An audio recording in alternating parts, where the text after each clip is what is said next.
Selamünaleyküm. Ben YouTube'da güzel bazı bloklar. Sizlere bloklarımızı göstereceğim. Hemen blok bir kirku, resmi bir ku, ne farkı var? Hemmesinin bakası bir oluşacak. Birisi birisi kımmat, birisi arzan, lekin hemmesi bir. Koşulda vereceğim bir ku, tuttu Allah için. Hemmesi bir kilemez. Doğru resmi bir kil. Başkası görünüşü hemmesi bir kil. Lekin bunu koşulda vereceğinde farkı var mı? Koşulda vereceğinde. İşte yani arzan bloklara bana bir taze çıkıyor. İşte büyük çıkıyor. İşte hemmesi büyük çıkıyor. Ama az çıkıyor. Az işi blokun üstüne çıkıyor işte.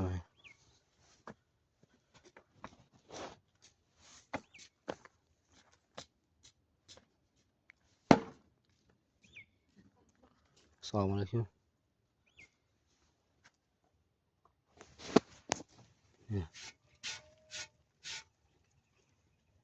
Bulmak yani köşünü koru.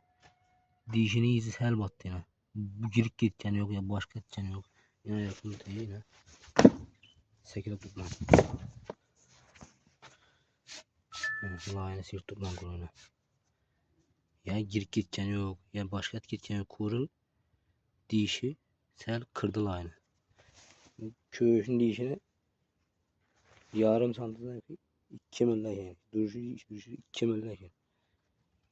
Üzüm 80 kilo yakın mı? 75 kilo mı? Eğer işe sifatsiz arzan hil olanda işe girk işe gider yakın. Girmezsem işe dişler poni batışa gider. Kuru izi düştü bunun. Bu videoda. İşi bloklu işi gösterme bir okum var. Bazı bir negatifçiler taşak koyarsa gören adam olsa bunlarım görse bir söylep netbiler. Bu kadın dukat koydu, başka atık koydu, bloktan başladı, sekiremedi, 30 kilo çıkardı, 40 kilo çıkardı da böyle ne yazarlar komentarı.